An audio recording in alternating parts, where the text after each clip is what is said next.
and beyond because I know some of the questions that are going to be asked already. The the first question I have is actually for Veronica, and that is when I first got started in real estate investing. It's a question about what her reaction was because I'm sure that many of you have had the same reaction with people that you know in your life. So that won't come as a shock or a surprise to you. People asking you something similar to, what Veronica thought. So talk to me, tell me what did you think about what I did when we first met years ago. Okay, actually, I had two thoughts. The first was that it was shady. Like, I don't understand how you make so much money without having to put in so much money. It just seemed like not legal. And then the second thing was, it just went over my head. Like, people would ask me all the time, what does your fiance Christian do? And I would say, I don't know, something to do with real estate, but he's not a real estate agent. He does like other stuff with real estate. Go talk to him and ask him about it. So, but obviously now, over the years, I've learned that what you do is really strategic, is helpful to the buyer, to the seller, to the investor. And I'm excited on this live, to continue to learn more about what you do. Awesome. Well, you have a whole lineup of questions and everything. So, but I I will do. say, you know what? The shady part is, and I've been a coach since 2009, investing in real estate. And what I discovered was, when I first got started, there was a big question mark around that too. Are you a real estate agent? Like, how does that differ? And that was one of the biggest questions that I got. Many of you watching, though, you're already in real estate investing, so you already know the distinction. But there's a lot of other questions for those of you who are just finding out and you're typing in, "How do I make real estate investing easy?" Um, that you're going to be going over. So just shoot. What are some of those questions that you had for me? Do you want me to start off, or are we going to take some from the audience? Nope, you. Okay. I think the one we were most excited to talk about was when a potential property comes your way, a lead comes through, how do you know which investing strategy is the best fit for that property? Because I know, I'm going to throw out a bunch of words, but, you know, um, actually, I'm not going to throw out a bunch of words because they're all over my head now, but you've shared a lot of different investing strategies with me here and there. And I'm just curious, like, how do you know which one to apply to a specific property? Like, what's your process? Yeah, that's a really good question. What is your process? How do you know how to apply what strategy to this? And really, the truth is, it's dictated by the property itself. Mm, There are ways to get strategic about pulling lists so that you can generate a specific avatar or prospective seller that will turn into a lead. So, from a prospect list that is, let's just say, subject to, right? When we're looking for subject to purchases to take over their existing mortgage, what we're not going to do is pull a list of prospects that don't have a mortgage because we're not going to be able to take over the property subject to the existing mortgage if in the place. mortgage doesn't exist anymore, Right. So they paid there's it off. there's no mortgage in place. So obviously it's not going to be a strategy that you're going to deploy with that type of list. Right. So it's really the property itself that dictates what the exit strategy is. And when you're talking about exit strategies, I know you're referring to wholesale, you're referring Right. to rehab or a listing referral. Those are the three main strategies for real estate investing that a lot of people are doing right now, especially as newer, but also even as seasoned real estate investors. But there are so many other types of creative strategies. So I know I might feel like I kind of dodged the question. You can dig deeper and ask the right questions. I'll produce a more context to it. But ultimately, the easy answer is it's just dictated by the property itself. I guess my follow-up question then is like, you can have a property and have an idea of what the best exit strategy is, I guess is what you call it. Um, you know, and this is kind of a follow-up question, like how do you kind of share that strategy with the seller, or the real estate agent that they might be working with, I'm sure in those conversations, especially if you're using a less traditional exit strategy, those can be tough conversations. So, again, like you might have an idea of what you want to do with a property, but does the game kind of change once you start to talk to the seller or whoever is invested in the property already? No, the game doesn't change once you start talking to the seller because you don't even know what the game is until you talk to the seller. Mm, Right. So if we get on the phone with somebody who is in pre-foreclosure and they have what are called arrears to the tune of $15,000, let's just say an example is their property ostensibly is worth $200,000. They have $15,000 in arrears. That means that we have to pay those arrears, catch them up to keep their mortgage current. Whether we do a subject to or not, it depends because when I say it's a $200,000 house, you might be thinking, and you guys watching might be thinking that what that means is, oh, you're obviously going to take it over subject to. Well, that might not actually be the case. And here's another reason why. What if they then also have a second position lien that where they owe $100,000 on the house? And this is, our appraised value. Let's say if a broker were to go in there, their broker's price opinion would be, oh, your house is only actually worth, $90,000. Well, we're not going to try and do a subject to. We're going to have to talk about a short sale situation. So that's not going to mm, be, dictated by us whether or not we're going to do one exit strategy or another. The property itself and through the discovery and your analysis is going to dictate where you need to turn and pivot. And that's the power when it comes to understanding creative financing strategies. Not that short sales are necessarily creative financing strategies, but that's just to say that when you have all of the 13, 14, 15 creative financing strategies that we teach in the creative REI intensive, just for one point of fact, then you're able to know whether or not you're going to be able to monetize off that property. And frankly, above and beyond the quote normal investor who doesn't know how to do a novation, who mm. doesn't know how to do a slot deal or a sandwich lease option or a lease option or any or note investing or bond for deed or any of these other creative strategies that could actually get you money. Those are called in most investors businesses dead leads. Mm. We can't monetize off them. So you let the property, knowing all of the tools that you have in your arsenal of exit strategies or creative financing opportunities or just creative structures, then you'll be able to deploy them once you get more information about the seller and their motivation and their needs, and then create a solution from there. That's cool. I like that. I like that there's like a listening portion and a discovery portion, once the lead comes your way. You know this, but for the audience that doesn't, I actually recruit for a defense contractor. And it's sort of the same process in a way. I come into the conversation with an idea of, the kind of role that might be great for that person's skill set. But it isn't until I hop on the phone and understand, like, what is their career motivation? What skills do they actually have? And what types of opportunities are they willing to entertain before we kind of get to, the right role for them. So that's kind of neat that there's that similarity. Just obviously, you're working with properties and sellers, and I'm working with, you know, candidates in their careers. Yep, exactly. And welcome. I welcome Payne. What's going on? Anything you want to add? Anything you want to share? Whether it's questions or learning lessons for anyone else who's jumping on here that you've had in your business, please share it. We're also going to be taking questions live, of course, and I need to put myself on camera too. But yeah, I appreciate you saying that, Veronica. So the truth is, at the beginning, we started this off with you saying that you thought that it was shady. What was the? I'm going to ask you a question now.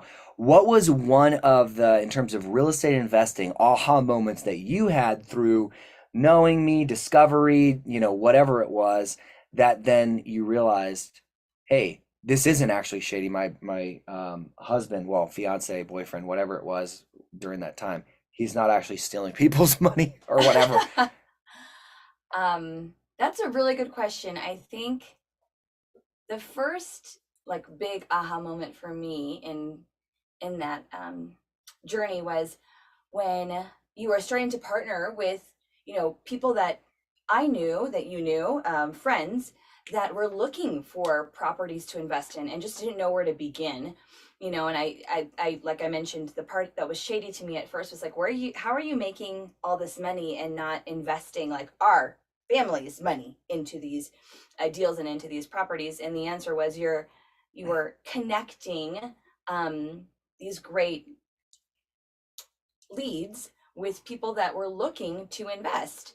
And I realized that's a service in and of itself, like to have the expertise to understand, like you mentioned, the right exit strategy, to be aware of the properties that are on the market that are going to yield the best, I guess, the best return for investment for, the friends and family members that, we're working with right now, that you're working with, to help them, their money, make more money. And so that was the first time where I realized, okay, so that answers that shady, quote unquote, part of what I thought that you did. And realizing that it's a win for them and it's a win for you, and the value and the service that you guys provide is really important, because most of the people that you are working with and helping to invest and make a return on their money, they don't really know anything about real estate, but obviously you do. So that's what you're bringing to the table, and that's what people are paying you for.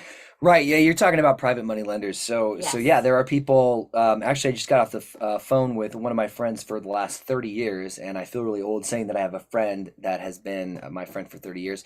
But he's in the Air Force, and he has two jobs. He's a pilot. He flies jets. So, I guess the term is certified badass. But he is really, really, ostensibly, you would say like that guy is super successful, and it's true, but he's got goals beyond what ultimately, even at the upper echelon of his career, could take him financially. He also has four kids, and he lives in California, so prices and kids and mouths to feed. So what he was asking me about, he's known that I've done real estate for a long time. Like, hey man, how can I do what you're doing? I was at a wedding for a mutual friend a couple months ago. Actually, it was quite a while ago now. It was about a year ago. And he came up to me at the end. He's like, "Man, I love what I do, but I really want to do what you're doing." Mm. And that's when I opened up the conversation. I was like, "Okay, well, we have investments, right? I mean, right now, as of fast forward today, we have over 20 properties actively under contract and getting more under contract every day and selling those other ones that are currently under contract. But at that time, we had a little bit less, maybe 10 to 15. So I said, yeah, we have a handful of deals right now. Like, you can potentially invest in real estate on the debt side. And of course, I had to explain to him what that meant. But I think the value in bringing up and kind of discussing this part of the conversation when, for those of you just tuning in, this is my wife. When I was dating her, when I first met her, I told her what I did. She thought it was shady. You watching might be in a similar situation where, you're wanting to get into real estate investing, and and believe in your heart, this is not some sort of shady get rich quick scheme. It's not what it is. It can be a get rich, it can be quick, but it's not a scheme. And then your partner or girlfriend or wife, they're thinking the opposite of you. So the way in which to broach that topic with them, to let them see, hey, what is it that you can say, and what can you share that's going to let them know, hey, I'm wanting to do this not because it's a get rich quick scheme, but because I want to provide for our family, future family, whatever your relationship is with that person. But that's why I asked the question to Veronica. I'm like, hey, what was it that specifically? And it sounds like the private money lending stuff was what really opened your mind to why it's not shady, right? Yes. And just to clarify, I didn't think that you were shady, my love. I knew that I didn't know enough about what you do, to connect the dots. So just wanted everyone to know I didn't make the decision to marry someone that I thought was shady. That would be a huge leap of faith. That's weird. That would be weird. Why would you do that? I mean, stranger things have happened in this Right. world. So Yes, this is true. whatever. All right. So I'm going to take you off of the spotlight and, stop berating you with Thank you. questions. I You have a appreciate couple that. more. I know that. So what are some of the other ones? Yeah. Okay, so we'll turn the tables back around. My turn to ask you a question. Um, okay, this is something that I know you're a huge advocate evangelist for, is scaling your business.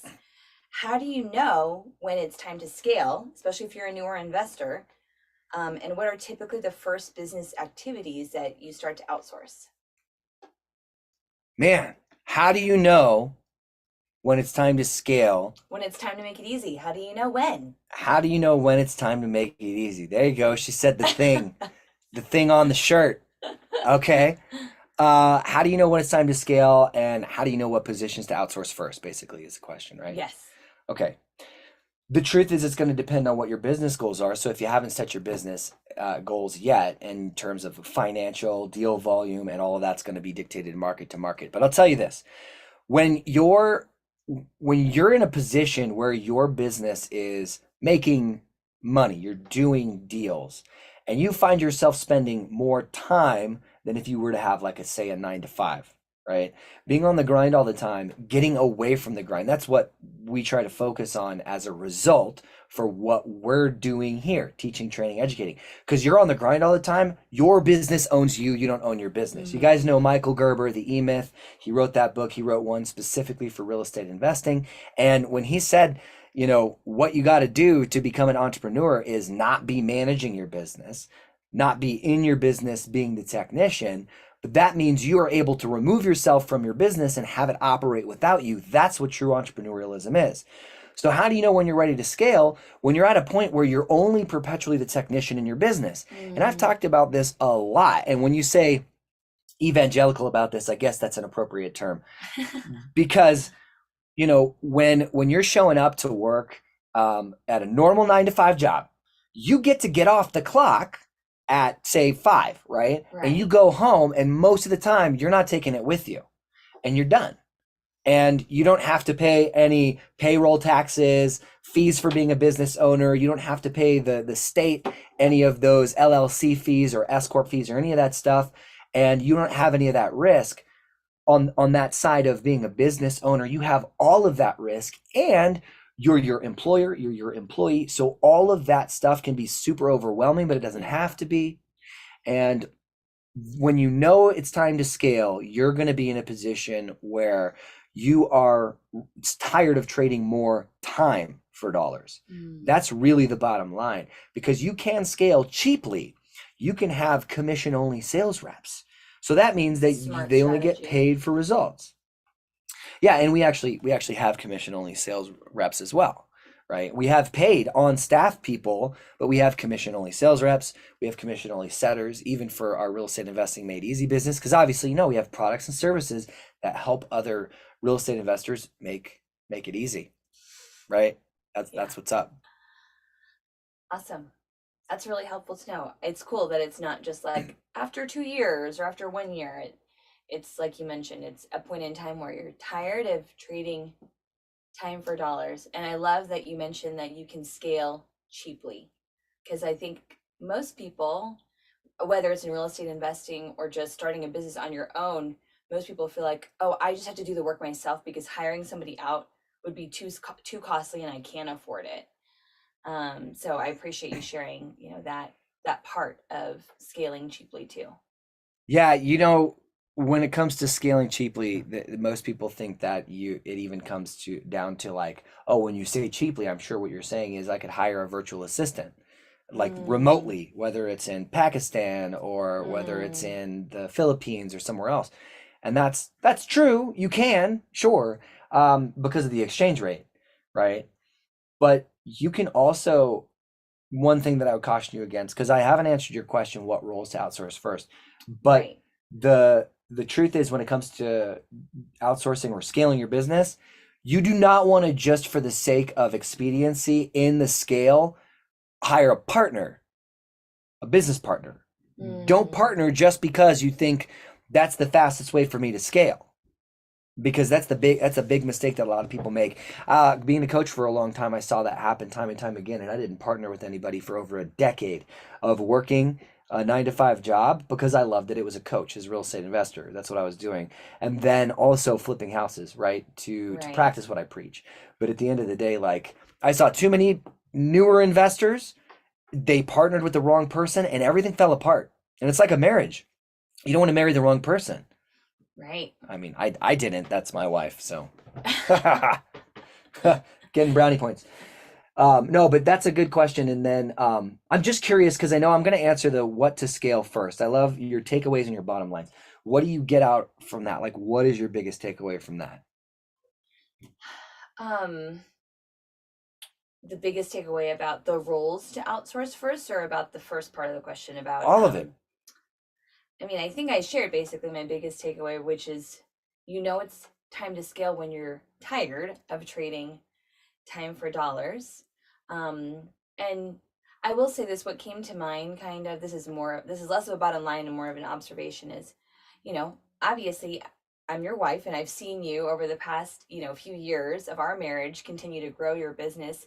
And the truth is, there were nights where you were working late, and you were working longer than me, and I work a 9 to 5, where you're putting in, blood, sweat, and tears into the business. But what is really neat is it has ebbs and flows and seasons. And there also have been many seasons where you were able to choose the hours that you work, when you worked, what you were working on, who you were working with. Um, and I think it's great that you encourage other investors, to take that step of scaling. Because I know if I were in the shoes of starting my own investing business, I would feel like a couple things. I would feel like it would be too expensive to pay somebody out to start, to help me with my business. And then secondly, I would kind of feel like, oh, until I know how to do what I'm doing perfectly, I don't really want to bring somebody new into the picture. And maybe that's just my type A personality. But you know, I remember early on, we would have conversations about scaling, and I would think to myself like, oh my goodness, like you guys are just growing your business and you have money to hire a bunch of people out.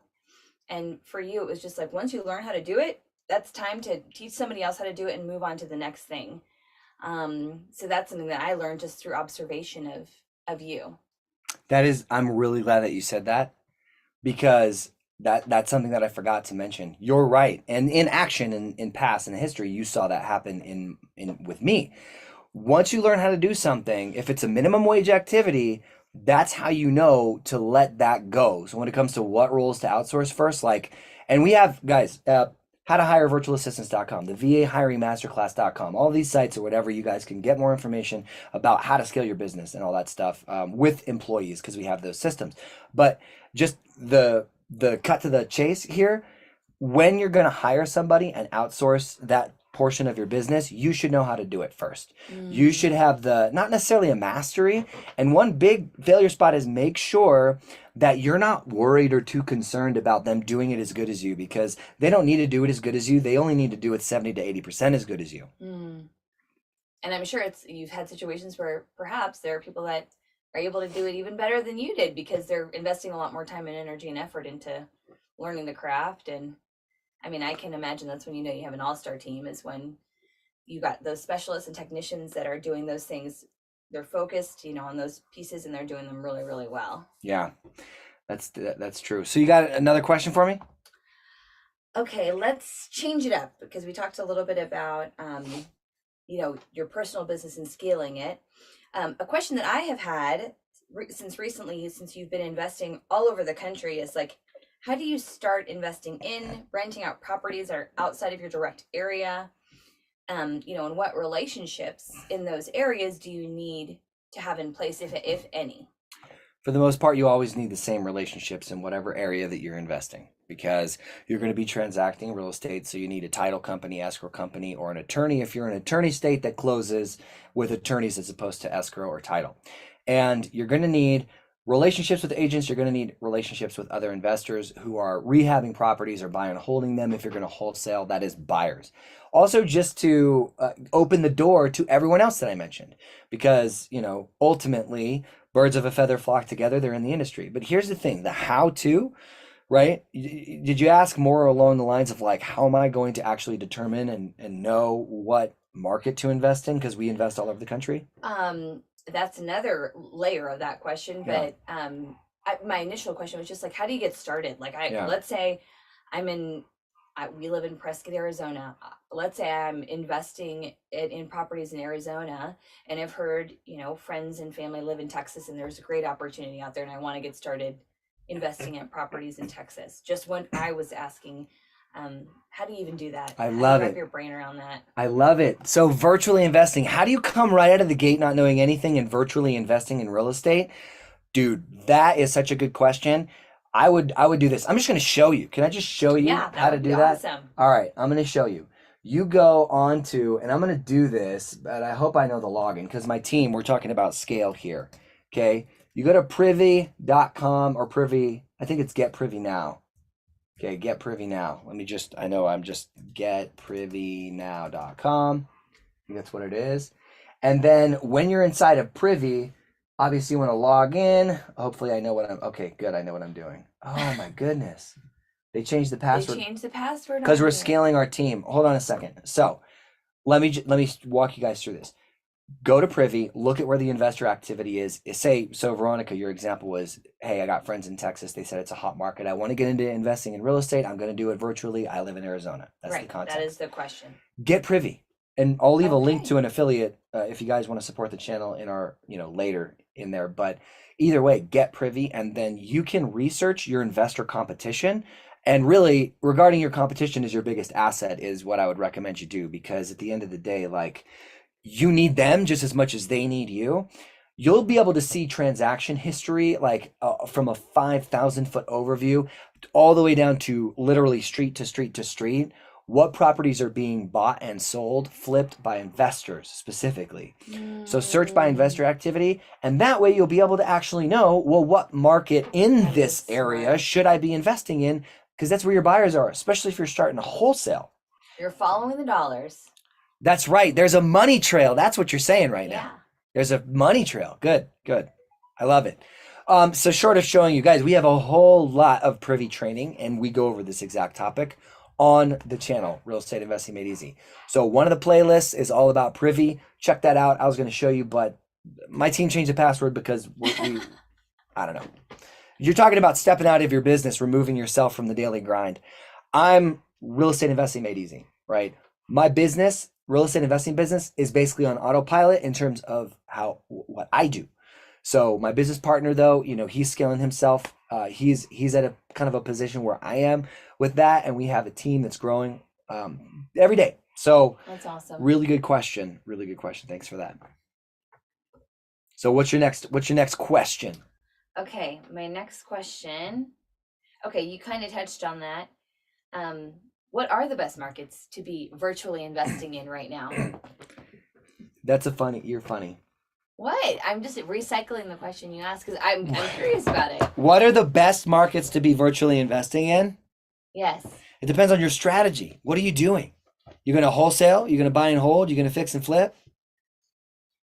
Well, okay, that I'm going to turn that question right back around to you. What are the best strategies for the current real estate market right now? So it's every single one of them. Every single strategy that you could possibly think of are the best because it depends Hmm. market to market nationally. So if you're looking to get a buy and hold, like rent out something, whether it's an LTR or an STR, long term or short term rental, you have to understand the market. And one way in which to do that, let's just say, is go back to Privy for an example to determine where the investors are. And then guess what? You can export a list of those investors. You can text message market to them in bulk. You could skip trace that list and then get their phone numbers. Call them. Hey, I don't know this market, right? You're calling them without knowing their market, getting into real estate investing virtually right away. Hey, what are you seeing? Like, what areas are the best? Are you buying and holding? Asking them all these questions like, oh, are you investing in short-term rentals in this market? Right? Texas, for example, Austin, I know we don't invest in Austin, Texas, that we have before, but we don't currently. But I know there's a lot of regulations for STR, like Mm, Airbnb, stuff like that. The right. more regulations, the more people are going to Pull go out. away. Right. But then again, in the same way that for SMS marketing, text message marketing, A2P 10DLC came out and like it scared a lot of investors away. Lead Sherpa went out of business because of the mass text blasts and all that stuff. Wow. When it scared everybody else, they ran for the hills, we ran into the valley, right? So there's something to be said about that as far as your investment strategy, but dictate your risk tolerance first, understand what you're willing to accept, whether it's a success or a failure, and then, let your strategy be dictated by numbers, analysis, not by hearsay. But you can get that good, solid information on good authority by top investors in those areas, finding them first with Privy, or of course, if you have like Investor Lift, because that's something that we use as well. I'm curious when you reach out to those investors that are doing well in those markets, do they ever feel threatened by you coming into their territory? No, think of it this way. So let's just say that I am going to be you're a lemonade stand owner. Okay. Okay? You're a lemonade stand owner and I'm coming to you and you have a lemonade stand and I'm coming to you and say, "Hey, I make lemonade too." The first initial thought might be, you're my competition. Right. But then I say, more than that, I actually provide the lemons and the clean, fresh mountain spring water. That's like I love doing that more than anything else. And I oftentimes get clean, fresh mountain spring water and fresh lemons right off the tree, right out of the aquifer. And it's so good. I put it through an RO machine. It's amazing. And I spent a lot of time doing that and mastering my craft at that to produce just the perfect cup of lemonade. How would you like to get these items at a discount and buy them for your own lemonade stand? Well, if you're getting them straight from the source, I can see where that would be. Okay, now like draw the lines a little bit more for me. So what is it as you're coming in and talking to these real estate investors, what are the like raw materials that you're providing them that wouldn't be a threat to their business in that The area? marketing and the result of the marketing. Okay. That is wholesaling properties to them because they're fixing flipping them or they're buying and holding them. And you know how much marketing is? You know how much money we spend on marketing month over month Yeah. over the last couple months? A lot. $25,000 a month. Do you think that most people can spend $25,000 a month on marketing? Probably not. No. But if they had a choice, instead of spending $25,000 a month on marketing, instead of not spending anything on marketing and just getting handed these opportunities on a silver platter, which one would they want to take? They would want to take the ones that are handed to them on a silver platter. Right. So seasoned real estate investors and even newer ones who are fixing and flipping, but they have their gears all working together in synchronicity and they're really, they've developed a good flipping business. Like their niche is flipping. Your niche in my example is selling lemonade because you're the best freaking lemonade salesman on the face of the planet. I am. Your product is okay, but I'm about to make your product even better. Very cool. Okay, those lines make a lot more sense now. I've never used that example before. I just came up with it right now. So Now I really want lemonade. So Yeah. That was the result of that conversation. Well, we do have some kids that normally during the summer on our street sell lemonade. We had some the other day, didn't we? We do. Yeah, Ruthie and Nellie. Right across the street. 50 Yeah. cents a cup. Dang. Which went up significantly. I don't know about you, babe, but when I was growing up, lemonade was like 15 cents. I was milking cows, riding bulls, riding horses, running. I wasn't making lemonade. Anyway, I appreciate that question so much. I hope that was a valuable answer to everybody else who's watching as well. So, what else you got? Okay, so we've got probably time for one more question before we close things out, yeah? Yep. Okay, I gotta pick a good one.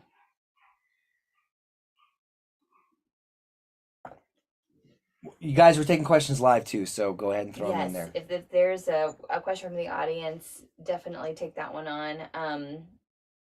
I guess I will end with this one. Back to the quote unquote shady piece. How do you overcome skepticism about those non-traditional financing strategies? Like you mentioned, the 3 more popular exit strategies, and then there's a bunch of other ones that you guys are working right now. How do you overcome skepticism when speaking to potential sellers and real estate agents? Well, first, it's building rapport, right? People want to work with people they know, like, and trust. So if you're obviously putting yourself in a position with a same side of the table discussion, as opposed to you're over here and they're over here. No, get side by side. That is going to make your job easier to broach the topic of creative financing. But it's also the way in which that you communicate what that is. Like I was talking to somebody last night who, about sandwich lease options and lease options and also rent to own. And one of the ways that I positioned is that you're not going to call when you see a for rent sign somebody and say like, hey, I just wanted to make an offer on your house. they say, oh, it's for rent. I'm not selling. Okay, great. As opposed to picking up the phone when for rent can mean for sale, everybody, and Mm, saying like, hey, I'd love to rent your property. It looks like it's still available, right? Yeah, it's still available. Cool. How do you feel about, renting out to me for a couple of years and then me potentially just buying it from you? We're talking about renting it right now, and they may be open to a lease option, right? And then, of course, if you're an investor and you're looking to fill somebody in there, then you could do a sandwich lease option. Or if you don't want to do any of that and there's no equity, then you can do a slot deal, which is a sandwich lease option transfer, which we talk about in the Creative REI Intensive, which you can go check out more about at getcreativerei.com. Nice plug, I know. So anyway, the idea is you have to communicate effectively to that person in a way in which it's going to give them assurance that, one, you know what the heck you're talking about in the first place. You right. actually have their best interests at mind. And more than that, have their best interest at mind, right? Creative financing strategies, they're all legal. I have people, realtors, newer realtors, who said that sounds illegal, but it's all in like our car forms in California, subject to the existing mortgage, seller financing. Those are all described in the National Association of Realtor documents across the country. So it's nothing that is uncommon. And that's the reality. So just Mm, reassuring them like all this stuff is above board and legal. Like these are all legal right. contracts and you're using a third party. You're still using escrow. Right. So I think that's really the way to broach that topic with people. And it also has to make sense too. So you don't want to suggest a particular exit. For you, it's an exit, right? That's the solution for someone else that doesn't make sense for them. Right. So have their best interests at heart, and then you're going to go a lot further. And when if you don't know how to say something, right, or bring up that topic, then practice with, you Mm. know, watching videos like this. We have a lot of creative financing, free content here on YouTube as well. And you guys are really good at it. Well, Chris closes your deal. He's really good at it. I'm just okay. I'm just a pretty face with no sleep because we have kids. That's what You are a lot more than that, my love. Oh, well, thank you. Well, everybody, I think that's going to do it for us here at Real Estate Investing Made Easy. Everybody, if you have any questions as you watch the replay, link them in the comments. I said link them like it said. Put them in the comment section and we'll be answering them as it comes. But hey, check out reimadeeasyofficial.com. That's our new website. Poke around. Tell me how much it's awesome or where I misspelled a word because I built it. I don't know why. It was fun. All right, everybody. We'll see you on the next one where together we're going to continue to make real estate investing easy.